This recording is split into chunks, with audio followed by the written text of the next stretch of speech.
আসসালামু আলাইকুম এভরিওয়ান।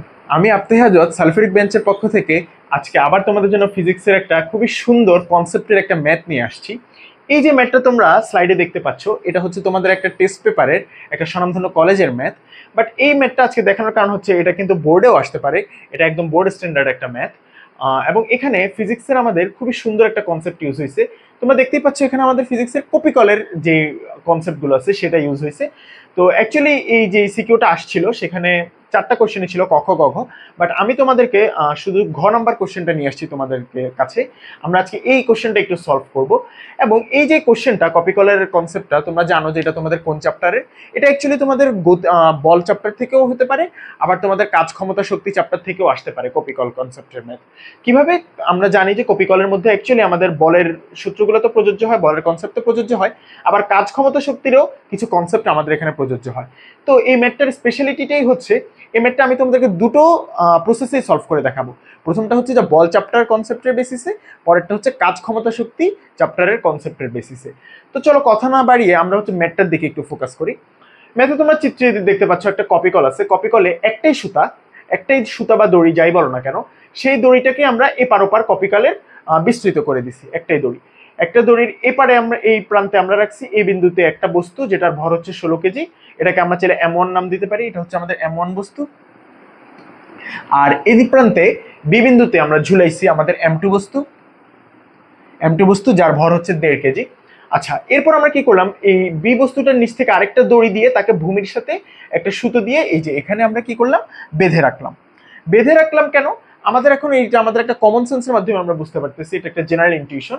আমরা যদি বেঁধে না রাখতাম, এমন বস্তুটার ভর কত 16, ওটার কত 1.5 কেজি। তো অবশ্যই যেহেতু এটা ভারী, এটা তার ওজনের কারণে, ওজন বলের কারণে এটা আস্তে আস্তে নিচের দিকে পড়তে থাকতো এবং সে M2 বস্তুটা সহ অ্যাকচুয়ালি কপিকলটা ঘুরতে থাকতো, ঘুরে ঘুরে অ্যাকচুয়ালি বস্তুটা এইভাবে নিচের দিকে ভূমিতে পড়তো। কারণ কি, আমাদের এই দিকের এমন বস্তুটা কি বেশি ভারী। কিন্তু সেটা যাতে না হয়, আমরা কি করছি, M2 বস্তুটাকে ভূমির সাথে ডি বিন্দুতে একটা সুতো দিয়ে বেঁধে রাখছি। আচ্ছা, তাহলে আর এই আমাদের যে এমন বস্তুটা 16 কেজির, সেটা ভূমি থেকে কত উপরে আছে, 50 মিটার উপরে আছে। এটা একটু তথ্য আমাদেরকে দেওয়া আছে। দেন আমাদের কোশ্চেনটা কি বলছে, ঘ নম্বর কোশ্চেন। আমরা যদি একটু দেখি, ডি বিন্দুতে সুতার বাঁধন না খুলে, অর্থাৎ এই বিন্দুতে সুতার বাঁধনটা, এই বাঁধনটা যদি আমরা না খুলে সি বিন্দুতে সুতাটা কেটে দিই, তাহলে এই বস্তুটি অপেক্ষাকৃত বেশি গতিশক্তিতে ভূমিতে আঘাত করবে কিনা গাণিতিক যুক্তি সহ যাচাই করো। আচ্ছা, তার মানে আমাদেরকে এখানে অ্যাকচুয়ালি দুটো কাজ করতে হবে। প্রথমে আমাদেরকে দেখতে হবে ডি বিন্দুতে যদি বাঁধন খুলে দিই, সি বিন্দুতে না কেটে যদি ডি বিন্দুর আমরা বাঁধনটা খুলে দিই, তখন যে পুরো বস্তুটা, পুরো সিস্টেমটা একসাথে এই দিকে নিচের দিকে পড়তে থাকবে। অবশ্যই পড়বে, কারণ এই দিকের বস্তুর ওজনটা, ভরটা বেশি, ভর বেশির কারণে, ওজন বলের কারণে সে পড়বে। তো তখন এই বস্তুটা কোন গতিশক্তিতে আঘাত করবে সেটা বের করতে হবে। সেকেন্ডে বের করতে হবে, ডি বিন্দুর বাঁধন তো আমি খুলবো না, আমি সি বিন্দুতে সুতোটা কি করব, এইখান দিয়ে কেটে দিব। এখান দিয়ে যদি আমি কেটে দিই, তখন কি হবে, অ্যাগেইন কিন্তু এই বস্তুটা কিন্তু তখন নিচের দিকে পড়বে, এমন বস্তুটা নিচের দিকে পড়বে। তখন কত গতিশক্তিতে আঘাত করবে সেটা বের করতে হবে। আমাদেরকে বলছে সুতার বাঁধন না খুলে সি বিন্দুতে কেটে দিলে নাকি বেশি গতিশক্তিতে আঘাত করবে। তো তাহলে আমাদেরকে দুটো ক্ষেত্রে গতিশক্তিটা বের করতে হবে, দেন আমরা বুঝবো। আচ্ছা, তাহলে আমরা হচ্ছে যে, আমি একটু আগেই বলছি যে আমরা এটা দুটো কনসেপ্টে ম্যাথটা দেখবো। তাহলে আমি প্রথম কনসেপ্টের ম্যাথটা একটু দেখি। প্রথম কনসেপ্টটা কি, আমরা হচ্ছে যে বলবিদ্যার কনসেপ্ট দিয়ে দেখবো। তাহলে আসলে ম্যাথটা শুরু করা যাক। প্রথমে আমরা দেখি যে আমরা যদি সি বিন্দুতে কেটে দিই তখন কি হবে সেটা আগে একটু দেখি। অর্থাৎ আমি যদি সি বিন্দুতে কেটে দিলে, সি বিন্দুতে আমরা যদি বস্তুটাকে কেটে দিই, তখন বিষয়টা দেখতে কিরকম হবে? তখন বিষয়টা দেখতে এরকম হবে যে আমি এখান দিয়ে যদি আমি এই বস্তুটা যদি তখন না থাকতো, এবং এটাও আমাদের নাই, ধরা যাক আমি হচ্ছে এখান দিয়ে কেটে দিছি। এখান দিয়ে এখন কেটে দেওয়ার কারণে এই বস্তুটা কি হবে, এই বস্তুটা সোজা নিচের দিকে পড়বে। এখন এই বস্তুটা হচ্ছে কি এমন বস্তুটা সোজা নিচের দিকে পড়বে। কি কারণে নিচের দিকে পড়বে? এমন বস্তুটাকে নিচের দিকে হচ্ছে তার অভিকর্ষজ বলের কারণে এমন জি তার উপর প্রযুক্ত হবে, এ কারণে সে নিচের দিকে পড়বে। আচ্ছা, আমি আবার আমাদের চিত্রটা হচ্ছে যে রেখে দিলাম। তাহলে সি বিন্দুতে আমি যদি সুতো কেটে দিই, তখন যেটা হবে, এই বস্তু কোন গতিশক্তিতে আঘাত করবে, সেটা হচ্ছে kinetic energy is equal to half mv square আমরা জানি। এখন সে কোন বেগে আঘাত করবে সেই বেগটা আগে বের করতে হবে। আমরা জানি v square is equal two, আমরা যদি এখানে গতির সূত্রটা কাজে লাগাই, v square is equal two u square plus 2gh, তখন সেটা কি মুক্তভাবে পড়ন্ত বস্তু হবে। মুক্তভাবে পড়ন্ত বস্তু, এবং এই জন্যই তার উপর জি ত্বরণে বস্তুটা নিচে নামবে যখন আমি সি বিন্দুতে কেটে দিব। কারণ সি বিন্দুতে আমি যখন কেটে দিব তখন কিন্তু এই বস্তুর কোনো আর কাজকর্মই থাকতেছে না, এটা জাস্ট এটা অ্যাকচুয়ালি আর কপি করার ম্যাথ থাকতেছে না, এই বস্তুটা জাস্ট ভূমি থেকে ছেড়ে দিলে যেরকম বস্তু পড়ে সেরকমই পড়বে। তো সেক্ষেত্রে আমাদের আদি বেগটা কত হবে, আদি বেগটা হবে 0। তাহলে V square is equal two কি পাচ্ছি, V square is equal two পাচ্ছি 2 ইন্টু জি ইন্টু এইচ, অর্থাৎ 2 ইন্টু 9.8 ইন্টু এইচ হচ্ছে কত 50 মিটার। তাহলে এটা আমাদের সলভ করলে কত আসতেছে, 50 দুগুণে 100, তাহলে এটা হচ্ছে 980 মিটার পার সেকেন্ড। যেহেতু এটা আমি ভি স্কোয়ারের মান বের করছি তো এটার উপরে স্কোয়ার থাকবে।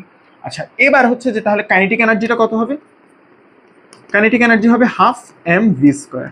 এমটা কি m1, এই বস্তুটার গতিশক্তি আমাদেরকে বের করতে হবে, এটা হচ্ছে m1, এটা হচ্ছে m2। আচ্ছা, তাহলে হাফ ইন্টু m1 এর ভর আমাদেরকে দেওয়া আছে 16 কেজি, আর ভি স্কোয়ারের মানটা আমরা এখানে পাইছি 980, সেটা আমরা যদি বসাই দিই তখন আমরা পাবো কি, এখান থেকে আমরা কাইনেটিক এনার্জির ভ্যালুটা পাবো। কাইনেটিক এনার্জির ভ্যালুটা কত আসে আমরা যদি সেটা একটু দেখি, আমরা যদি একটু ক্যালকুলেটরে সলভ করে দেখি, কাইনেটিক এনার্জির ভ্যালুটা আমাদের আসতেছে 7840 জুল।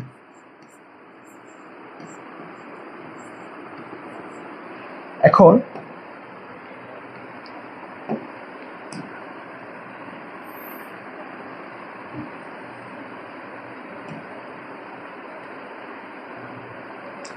আশা করি এতটুকু অংশ আমরা বুঝতে পারছি।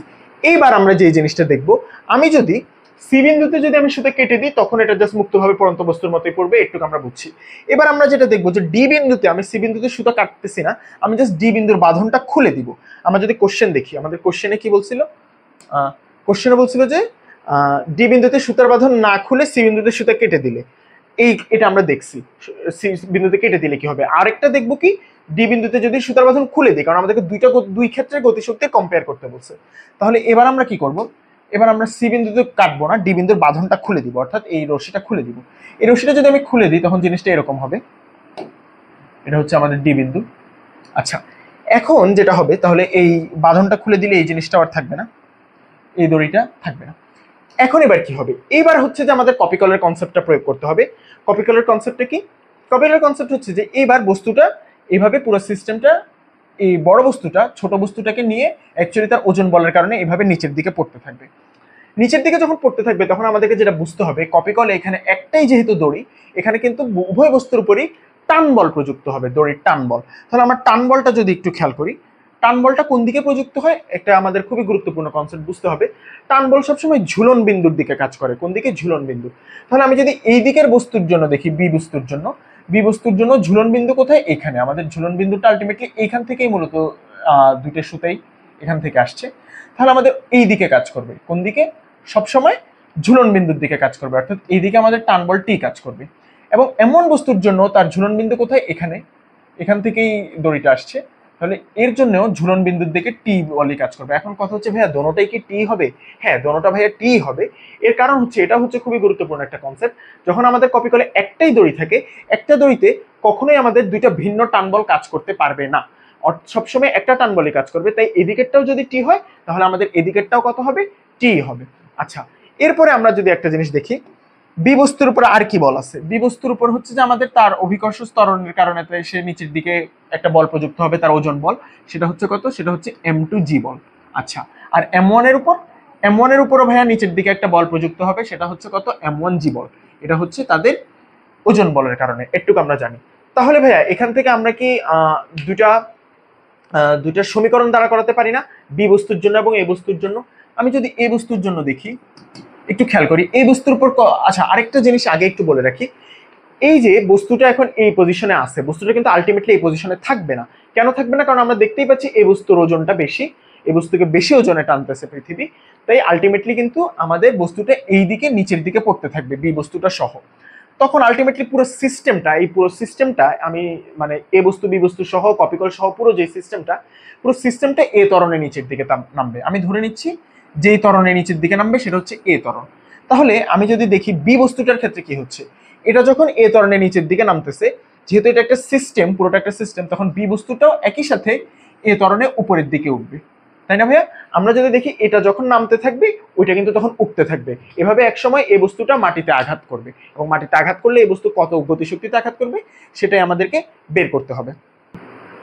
আচ্ছা, আমরা যেটা বলতেছিলাম, অর্থাৎ আমাদের এই এ বস্তু এবং বি বস্তু উভয়ই যখন নিচে পড়বে, উভয়ই কোন একটাই তাদের ত্বরণ থাকবে, যে ত্বরণটাকে বলবো আমরা কি সিস্টেমের ত্বরণ, সেটা আমরা ধরে নিচ্ছি এ। তাহলে এ বস্তুর ক্ষেত্রে এই বস্তুটা এ ত্বরণের নিচের দিকে নামবে, এবং ও যখন নামবে ওর সাথে যেহেতু দড়ি দ্বারা কপিকল দ্বারা বি বস্তুটাও যুক্ত, বি বস্তুটা তখন এ ত্বরণে উপরের দিকে উঠবে। এ বস্তুটা নিচের দিকে নামতেছে এ ত্বরণে, বি বস্তুটা উপরের দিকে উঠতেছে এ ত্বরণে। এভাবে আলটিমেটলি এ বস্তুটা ভূমিকে আঘাত করবে, এই জিনিসটি আমরা বলতে চাচ্ছি। এখন তাহলে আমি এই বস্তুর জন্য যদি আমাদের একটা সমীকরণ দাঁড়া করাই যে এই বস্তুর উপর ঠিক কতগুলো বল প্রযুক্ত হচ্ছে, এই বস্তুর উপর আমরা দেখতেছি উপরের দিকে টি বল, নিচের দিকে M1G বল কাজ করছে, এবং আলটিমেটলি তার ত্বরণটা কোন দিকে হচ্ছে, তার ত্বরণটা নিচের দিকে হচ্ছে। তাহলে কি আমরা বলতে পারি না যে এই বস্তুর উপর যে বলগুলো প্রযুক্ত হচ্ছে সেটা হচ্ছে টি মাইনাস, মাইনাস কেন দিচ্ছি ভাইয়া, কারণ আমাদের M1G বলটা কিন্তু টি বলের বিপরীত দিকে কাজ করছে।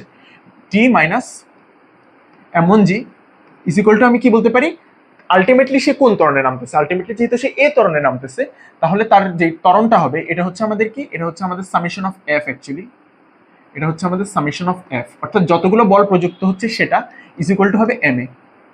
তাহলে এমটা কি, এমটা হচ্ছে এমন বস্তুর উপর আমি চিন্তা করতেছি এ বস্তুর উপর, তাহলে M1 ইন্টু এমন বস্তুটা কোন ত্বরণে নিচের দিকে নামতেছে, এ ত্বরণে।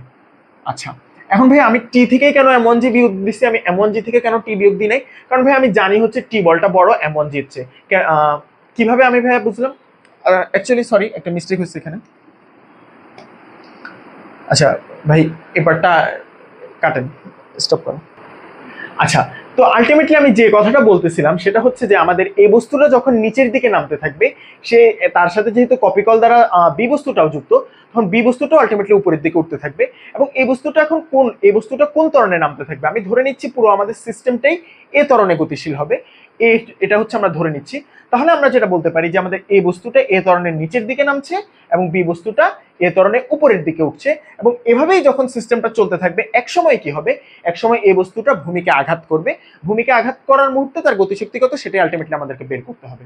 আচ্ছা, তাহলে এই জিনিসটা আমরা বুঝতে পারছি আমাদের সিস্টেমের ত্বরণ এ। তাহলে এবার আমি এ বস্তুর উপর কি কি বল প্রযুক্ত হচ্ছে এবং বি বস্তুর উপর কি কি বল প্রযুক্ত হচ্ছে সেটা যদি আলাদাভাবে একটু অ্যানালাইসিস করি, এর কারণ কি, এর কারণ হচ্ছে আমি এ ত্বরণের মানটা বের করতে চাচ্ছি, কারণ ত্বরণের মান থেকে আমি বেগের মান পাবো, বেগের মান থেকে আমি গতিশক্তিটা পাবো। আচ্ছা, তাহলে এখন আমরা যেটা দেখবো সেটা হচ্ছে যে কি, এটা হচ্ছে আমাদের সেকেন্ড কোশ্চেনের সেকেন্ড পার্টটা, যে ডি বিন্দুতে সুতার বাঁধন খুলে দিলে, ডি বিন্দুতে সুতার বাঁধন খুলে দিলে, ডি বিন্দুতে সুতার বাঁধন খুলে দিলে কি হবে সেটা দেখতেছি। আচ্ছা, প্রথমে আমি এই বস্তুর দিকে একটু তাকাই, এই বস্তুর উপর কি কি বল প্রযুক্ত হচ্ছে, উপরের দিকে টি টান বল কাজ করছে, নিচের দিকে M1G বল কাজ করছে, কিন্তু আলটিমেটলি তার যেই তার ত্বরণটা হচ্ছে সেটা কোন দিকে হচ্ছে, নিচের দিকে হচ্ছে। তাহলে তার যেই উপর যে বলগুলো কাজ করছে, অর্থাৎ আমি যদি summation of F is equal to M A, summation of F is equal to M A বলতে কি বোঝাচ্ছি ভাইয়া, অর্থাৎ তার উপর যতগুলো বল প্রযুক্ত হচ্ছে সবগুলোর লব্ধি নিচ্ছি, সবগুলোর লব্ধি সমান কিন্তু আমাদের সেই F is equal to M এই হবে, অর্থাৎ এ হচ্ছে আলটিমেটলি যে নিট ত্বরণে সে নিচের দিকে নামতেছে। তাহলে তার উপর কি কি বল প্রযুক্ত হচ্ছে একটু যদি দেখি, এই বস্তুর উপর নিচের দিকে M1G মাইনাস উপরের দিকে টি। এখন ভাইয়া টিটা মাইনাস কেন করলাম প্লাস না করে, কারণ ভাইয়া দেখতেই পাচ্ছি M1G নিচের দিকে, টিটা হচ্ছে উপরের দিকে, দুইটা সম্পূর্ণ বিপরীত দিকে কাজ করছে। ইজ ইকুয়াল টু কি দিব, ইজ ইকুয়াল টু দিব যে M অর্থাৎ বস্তুর ভর, কোন বস্তু M1, এবং সে কোন ত্বরণে নামতেছে, নিচের দিকে নামতেছে এ ত্বরণে। আচ্ছা, এখন ভাইয়া কথা হচ্ছে M1G থেকে কেন টি বিয়োগ দিলাম, টি থেকে কেন M1G বিয়োগ দিলাম না, এটার কারণটাও খুবই সিম্পল।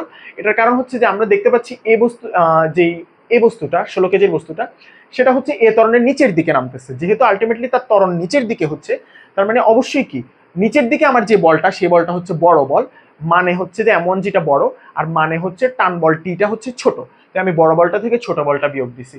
এর কারণে না হলে আমাদের যদি ছোটটা থেকে বিয়োগ দিতাম আমাদের একটা মাইনাস সাইন ইউজ করতে হতো। আচ্ছা, তাহলে এটা হচ্ছে আমাদের এ বস্তুর উপর প্রযুক্ত বল। একইভাবে বি বস্তুর উপরও যদি আমি বের করি summation of F is equal to M A যদি খাটাই, এখানে আমরা দেখতেছি যে নিচের দিকে M2G উপরের দিকে টি, কিন্তু বি বস্তুটা কিন্তু আলটিমেটলি উপরের দিকে যাচ্ছে এ ত্বরণে।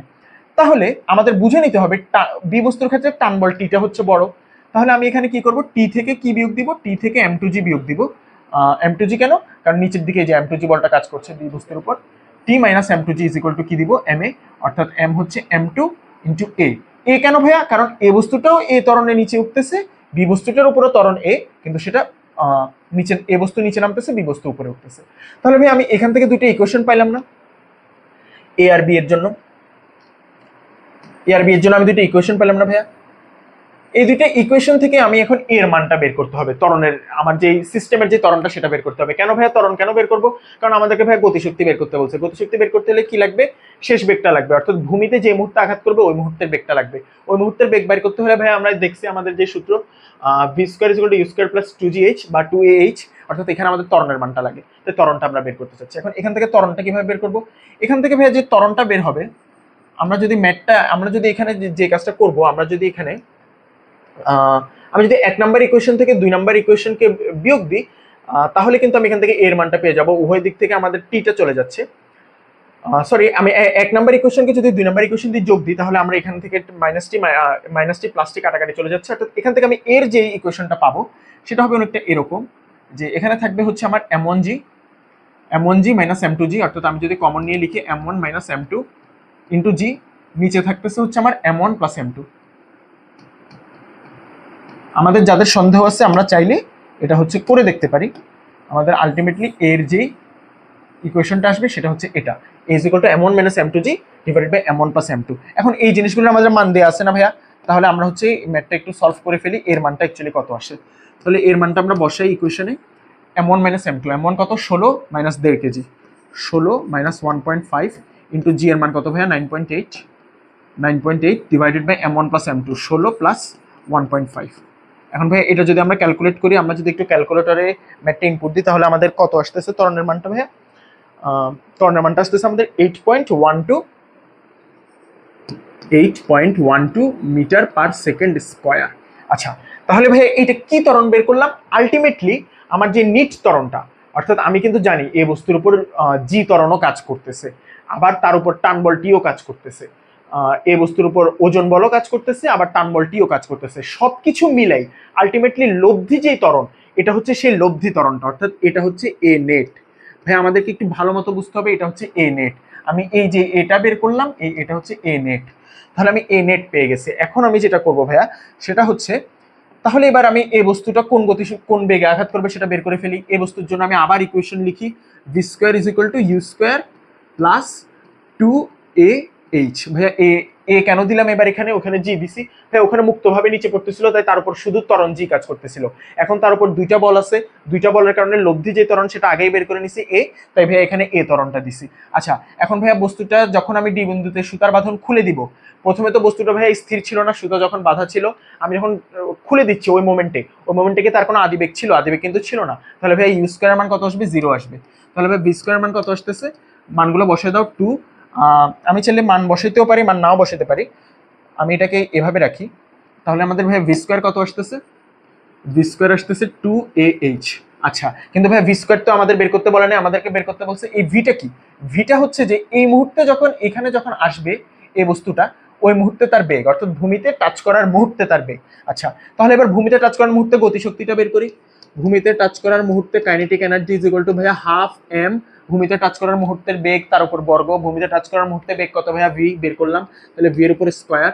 তাহলে ভাইয়া এখন কথা হচ্ছে ভি স্কোয়ারের মান এখানে পাইলাম 2h, সেটা যদি বসাই দিই, এখানে হচ্ছে half into M into V স্কোয়ারের মান হচ্ছে 2ah। এখান থেকে ভাইয়া 2 আর 2 কাটা যাচ্ছে, তাহলে আমি পাচ্ছি ভাইয়া MAH। অর্থাৎ আমি যদি মানগুলো বসাই দিই, আমার এটা দেখা যাচ্ছে কিনা জানি না, আমি যদি জিনিসটাকে একটু উপরে নিয়ে যাই,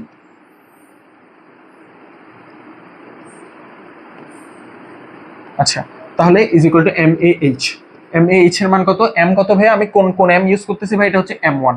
ভাই একটু খেয়াল রাখতে হবে, এটা হচ্ছে কত? M1, কারণ আমি হচ্ছে এ বস্তুর গতিশক্তি বের করতে হবে। তাহলে এটা হচ্ছে M1 কত ভাইয়া? 16 কেজি ইন্টু এ কত পাইলাম? এ পাইলাম 8.12 মিটার পার সেকেন্ড স্কোয়ার। তাহলে এইচ কত? এইচ হচ্ছে আমাদের দেয়া আছে কোশ্চেনে 50 মিটার। তাহলে ভাই এটা একটু আমরা ক্যালকুলেটরে যদি ক্যালকুলেট করি, আমাদের মানটা কত আসতেছে?